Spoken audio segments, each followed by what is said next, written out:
ની અંદર બોર્ડ પરીક્ષા 2024 માટે વિભાગ બી ના એટલે કે એક એક વાક્યના તમારે 10 ગુણના જે 10 પ્રશ્નો પૂછવાના છે એ આપણે જવાબ સાથે જોવાનો પ્રયત્ન કરીએ. એટલે આ વિડીયો જોયા પછી તમે જશો ને તો 100% તમને 10 માંથી 10 ગુણ આવી જશે. પહેલો પ્રકાર છે ધ્યાનનો આધાર કોના પર રહેલો છે? તો ધ્યાનનો આધાર પસંદગીયુક્ત ઉદ્દીપક પ્રત્યેની એકાગ્રતા પર રહેલો છે. એના પછી બીજો છે પ્રત્યક્ષીકરણમાં સામૂહિકરણના નિયમો મનોવિજ્ઞાનના કયા સંપ્રદાય આપેલા છે? તો ખાસ યાદ રાખજો સમષ્ટિવાદી સંપ્રદાય આપેલા છે. કડવો સ્વાદ જીભના કયા ભાગથી પારખી શકાય છે? તો કડવો સ્વાદ છે એ જીભના કયા ભાગથી પારખી શકાય છે? તો પાછળના આગળના ભાગથી પારખી શકાય છે. પછી અભિરુચિ માટે મેકડુલે કયો શબ્દ પ્રયોગ વાપર્યો છે? તો અભિરુચિ માટે મેકડુલે અપ્રકટ ધ્યાન શબ્દ વાપર્યો છે. મોસ્ટ આઈએમપી છે, ખાસ તૈયાર કરી દેજો. પછી મધ્યકર્ણના અસ્થિઓના નામ લખો. હથોડી, એરણ અને પેગડું છે. પછી વ્યક્તિ શ્રવણ સંવેદના કેટલી છે? મોસ્ટ આઈએમપી છે તો 20,000 20 થી લઈ અને 20,000 સુધીની છે. બરાબર. પછી ઊંડાણના પ્રત્યક્ષીકરણ માટે જવાબદાર સંકેતો કયા છે? તો અનેત્રીય પછી એક નેત્રીય અને દ્વિનેત્રીય સંકેત. પછી દ્રષ્ટિ સંવેદનમાં નેત્ર વિષમતા કયા કારણથી સર્જાય છે? તો કે ડાબી આંખની દ્રષ્ટિ ક્ષેત્રમાં રહેલા પદાર્થનો ડાબો વિસ્તાર થોડો વધારે દેખાય છે. તે જ રીતે જમણી આંખને પદાર્થનો જમણો વિસ્તાર થોડો વધારે દેખાય છે. આ કારણથી દ્રષ્ટિ સંવેદનમાં નેત્રપટી વિષમતા સર્જાય છે. એના પછી સંવેદનના ગ્રાહકોના કેટલા વર્ગ છે? કયા કયા? સંવેદનના ગ્રાહકોના 3 વર્ગ છે. કેટલા વર્ગ છે? 3 વર્ગ છે. કયા કયા 3 વર્ગ છે? તો તમે અહીંયા જોઈ શકો છો. બાહ્ય સંવેદન ગ્રાહકો, શરીર સંવેદન ગ્રાહકો અને આંતર સંવેદન ગ્રાહકો. સંવેદનના મુખ્ય પ્રકાર કેટલા? તો 5 પડે છે. કયા કયા? દ્રષ્ટિ સંવેદન, શ્રવણ સંવેદન, ગંધ સંવેદન, સ્વાદ સંવેદન અને સ્પર્શ સંવેદન. એના પછી જોઈએ તો બાહ્ય કર્ણમાં કોનો સમાવેશ થાય છે? તો બાહ્ય કર્ણમાં કાનની બૂટ છે, કર્ણનલિકા છે અને કર્ણપટલનો સમાવેશ થાય છે. એના પછી જોઈએ ખાસ અગત્યનો પ્રશ્ન છે, વારંવાર પૂછાતો. સિટી માર્ગને આપેલી શિક્ષણની વ્યાખ્યા લખો. તો શિક્ષણ એટલે અનુભવ અને પ્રયત્ન કે મહાવરાથી વર્તનમાં થતો માપી શકાય તેવો કાયમી સાપેક્ષ ફેરફાર. આ વ્યાખ્યા સિટી મોર્ગને આપેલી છે. એના પછી પ્રયત્ન અને ભૂલ દ્વારા શિક્ષણ અંગેનો પ્રયોગ કોણે કરેલો છે? તો એ પ્રયોગ કરેલો છે અમેરિકન મનોવૈજ્ઞાનિક થોર્નડોઇકે. પછી અનઅભિસંધિત પ્રતિક્રિયા એટલે શું? તો કોઈ પણ પ્રકારના જોડાણ, શિક્ષણ કે અભિસંધાન થાય પહેલો જે પ્રક્રિયા જોવા મળે, જે પ્રતિક્રિયા શીખાયેલી નથી તેને અનઅભિસંધિત પ્રતિક્રિયા કહેવાય છે. પ્રબલન એટલે શું? પ્રબલન એટલે શીખેલી કે શીખવામાં આવેલી પ્રક્રિયાને દઢ કે બળવાન બનાવનારું ઘટક. પ્રશિષ્ટ અભિસંધાનના મૂળભૂત ખ્યાલો કયા કયા છે? તો એની અંદર તમે જોયું અનઅભિસંધિત ઉદ્દીપક છે, અનઅભિસંધિત પ્રતિક્રિયા છે, અભિસંધિત ઉદ્દીપક છે, અભિસંધિત પ્રતિક્રિયા છે, પ્રબલન છે, વિલોપન છે, ઉદ્દીપક સામાન્યીકરણ છે અને ઉદ્દીપક ભેદબોધન છે. એના પછીનો પ્રશ્ન જોઈએ કારક અભિસંધાનનો ખ્યાલ કોણે રજૂ કર્યો છે? તો BF સ્કિનરે રજૂ કરેલો છે. કારક અભિસંધાનમાં વિલોપનની પ્રક્રિયા ક્યારે જોવા મળે છે? તો કારક અભિસંધાનમાં જ્યારે પ્રબલન આપવાનું બંધ કરવામાં આવે ત્યારે વિલોપનની પ્રક્રિયા જોવા મળે છે. આ અનુભવ કયા શિક્ષણ સાથે સંકળાયેલો છે? આંતર સૂચના શિક્ષણ સાથે સંકળાયેલો છે. મોસ્ટ આઈએમપી છે, સ્ટાર કરી લો. કોલર કયા સંપ્રદાય સાથે સંકળાયેલા છે? તો કોલર સમષ્ટિવાદી સંપ્રદાય સાથે સંકળાયેલા છે. કોલરે ચિમ્પાન્જી પર આંતરસૂચનો પ્રયોગ કયા ટાપુ પર કર્યો હતો? તો એ કેનેરી ટાપુ. કયો ટાપુ? કેનેરી ટાપુ. યાદ રાખજો. બરાબર. સજીવો મોટે ભાગે કયા પ્રકારનું વર્તન કરે છે? તો સાહજિક અને શિક્ષિત વર્તન કરે છે. અભિસંધાન એટલે શું? અભિસંધાન એટલે અનુભવોની એવી સોંકળ કે જેમાં એક ઉદ્દીપકની ઉપસ્થિતિમાં અન્ય ઉદ્દીપક હાજરી હોવાનો અહેસાસ થાય છે. અભિસંધાનમાં ઉદ્દીપકનું ભેદબોધન એટલે શું? તો અભિસંધાનમાં ઉદ્દીપકનું ભેદબોધન એટલે બે ઉદ્દીપક વચ્ચેના તફાવતને પારખવો. આંતરસૂચનો પ્રયોગ કોણે કરેલો છે? તો જર્મન સમષ્ટિવાદી કોહલરે કરેલો છે. એના પછી જોઈએ તો ખાસ યાદ રાખજો બુદ્ધિ અંગેનો વિવિધ વિઘટક સિદ્ધાંત કોણે આપેલો છે? તો એ પાર્લ સ્પિયરમેને આપેલો છે. પછી કયા પ્રકારની બુદ્ધિમાં અમૃત અને વિશ્લેષણાત્મક વિચારવાની શક્તિ રહેલી છે? તો એ ખાસ યાદ રાખજો અમૃત અને વિશ્લેષણાત્મક વિચારવાની શક્તિ એ ઘટકીય બુદ્ધિમાં રહેલી છે.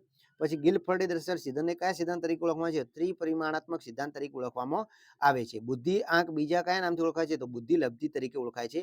વ્યક્તિગત બુદ્ધિ કસોટી એટલે શું? તો એક જ સમયે એક સાથે એક જ વ્યક્તિને આપી શકાય તેવી કસોટીને વ્યક્તિગત બુદ્ધિ કસોટી કહે છે.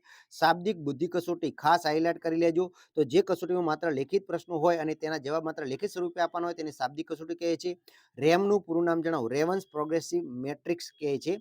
પ્રતિભાત સંપન્ન બાળકનું બુદ્ધિઆંક 130 થી વધુ હોય છે. પછી બીને ને સામેને આપેલી બુદ્ધિની વ્યાખ્યા લખો. તો બુદ્ધિ એટલે સારી રીતે સમજવાની, સારી રીતે નિર્ણય લેવાની અને સારી રીતે તર્ક કરવાની શક્તિ. પછી ટર્મનની વ્યાખ્યા જોઈએ તો વ્યક્તિ જેટલા પ્રમાણમાં અમૃત રીતે વિચારવાની શક્તિ ધરાવતી હોય તેટલા જ પ્રમાણમાં તે બુદ્ધિમાન હોય છે, બરાબર. પછી ગાર્ડનરની બુદ્ધિની વ્યાખ્યા જોઈએ તો ગાર્ડનના મતે બુદ્ધિ એટલે એક કે વધારે સાંસ્કૃતિક પરિવેશમાં મહત્વની ગણાતી સમસ્યાઓ ઉકેલવાની કે મૂલ્યવાન વસ્તુનું નિર્માણ કરવાની શક્તિ કે કુશળતા. એના પછી જે ભાષાકીય બુદ્ધિ જોઈએ તો શ્રવણ, કથન, વાંચન, લેખન વગેરે ભાષા સંવેદન છે.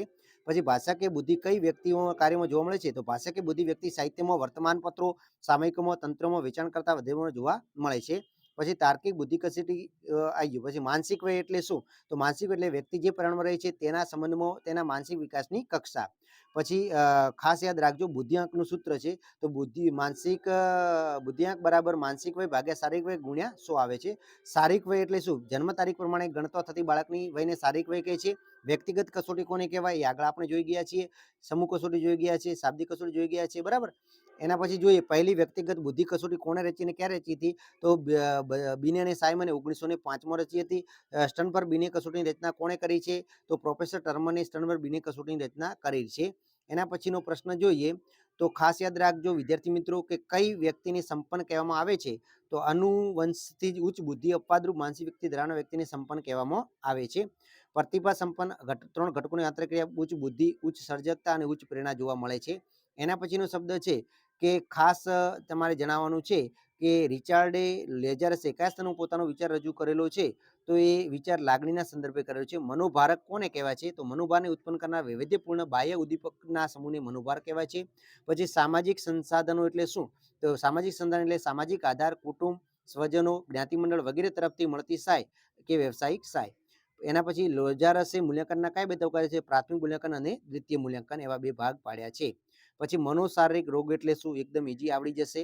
એના પછી ઉપલબ્ધ સંસાધનો એટલે શું તો કે ઉપલબ્ધ સંસાધન એટલે કે વ્યક્તિ પાસે મનોભારને સામનો કરવા માટેના સાધનો અથવા તો આધારો. યોગની ભેટ વિશ્વને કોણે આપી છે તો ભારતના પતંજલિ ઋષિએ અન્ય મહાન ઋષિમુનિઓએ તપસ્વીઓએ યોગની ભેટ આપેલી છે, બરાબર. એના પછી આપણે જોઈએ સંઘર્ષના પ્રકાર છે તો અભિગમ સંઘર્ષ છે, અભિગમ વિગમન સંઘર્ષ છે, અભિગમ વિગમન સંઘર્ષ છે. 3 પ્રકાર છે. અંગ્રેજી શબ્દ સ્ટ્રેસ માટે કયું છે તો ભૌતિક પદાર્થ પર લગાડેલો બાહ્ય બળ છે. પછી મનોભાર કોને કહેવાય છે તો મનોભાર ઉત્પન્ન કરનાર વિવિધ બાહ્ય ઉદ્દીપકોને મનોભાર કહેવામાં આવે છે. એના પછીનું આપણે જોઈએ તો ખાસ વિદ્યાર્થી મિત્રો તમે જોઈ શકો છો ઓસીડીનું પૂરું નામ પૂછાય છે તો અનિવાર્ય વિચાર દબાણ, અનિવાર્ય ક્રિયા દબાણ થાય છે. પછી એડીએચડીનું વિકૃતિનું પૂરું નામ જણાવવાનું પૂછાય તો એનું પૂરું નામ છે ધ્યાન ન્યૂનતા અને અતિ પ્રવૃત્તિશીલતા વિકૃતિ પણ કહી શકાય છે. પછી ખાસ વર્તમાનના પ્રેરણાતા કોણ હતા જેબી વોટસન હતા.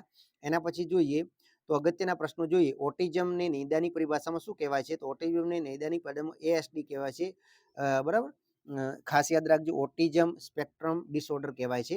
નોર્મલ એટલે શું નોર્મલ એટલે સર્વસ્વીકૃત ધોરણોની આદર્શ સ્થિતિ, બરાબર. એના પછી ફ્રોઈડે કયા 3 પ્રકારની ચિંતા દર્શી વાસ્તવિક ચિંતા, મનોવિક્ષિપ ચિંતા અને નૈતિક ચિંતા એવા પ્રકાર પાડ્યા છે.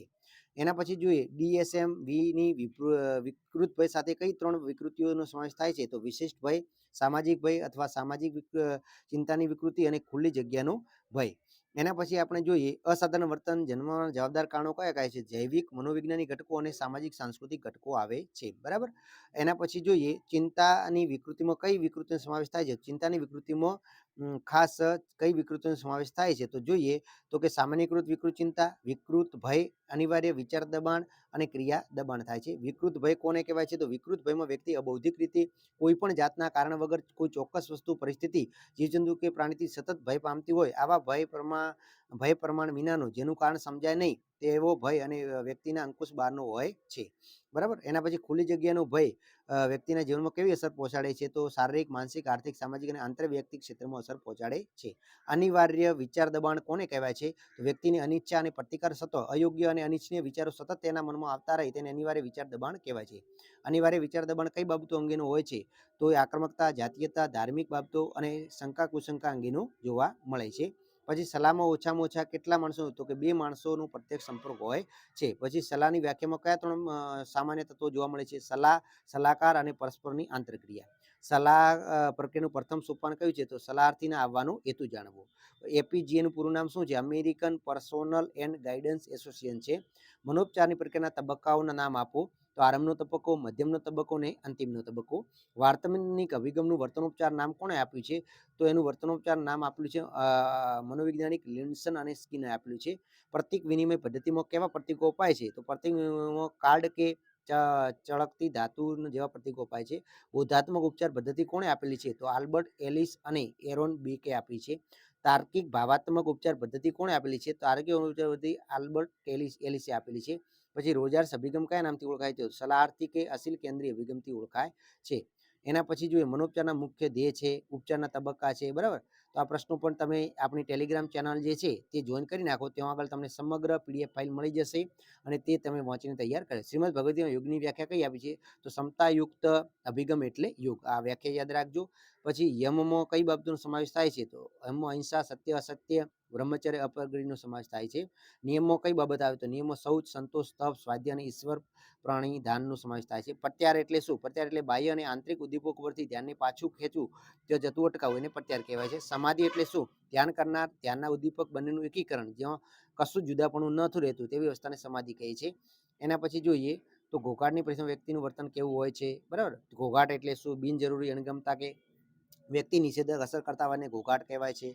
પછી ખાસ ભીડ એટલે શું? બરાબર. આ વ્યાખ્યાઓ યાદ કરી લો. બરાબર. ભીડ કોને છે? મર્યાદિત જગ્યામાં ઘણી બધી વ્યક્તિઓ ભેગી થાય તેને ભીડ કહેવાય છે. ગ્રીન હાઉસ અસર એટલે શું? બરાબર. આપણે એક યાદ કરી લેજો. ભૌતિક પર્યાવરણમાં શેનો સમાવેશ થાય છે? પછી પર્યાવરણના 5 ઘટકો કયા કયા છે? ભૌતિક પર્યાવરણ, સામાજિક અને સાંસ્કૃતિક પર્યાવરણ, પર્યાવરણીય અભિમુખતા, પછી પર્યાવરણીય વર્તન અને વર્તનની નીપજો છે. બરાબર. એના પછીના ખાસ વિદ્યાર્થી મિત્રો, આ જેટલી પણ પીડીએફ ફાઇલ આપેલી છે ને, ફટાફટ તમે ટેલિગ્રામ ચેનલ જોઈન કરી નાખો. આપણી ટેલિગ્રામ અંદર જઈને one touch education channel search કરો અને અથવા તો આ વિડીયો નીચે લિંક આપેલી છે તેના ઉપરથી તમે કરી નાખો. બધા જ તમારા જે આઈએમપી પ્રશ્નો છે ને એ એક એક ગુણના બધા જ ત્યાં આગળ મળી જશે અને ફટાફટ તમારે વાંચવાના છે. સુખના 2 પ્રકાર, વ્યક્તિલક્ષી અને સ્વપ્રગટીકરણ સુખ છે. બરાબર. આ એકદમ મોસ્ટ આઈએમપી છે, તો તમે ફટાફટ તૈયાર કરી નાખો.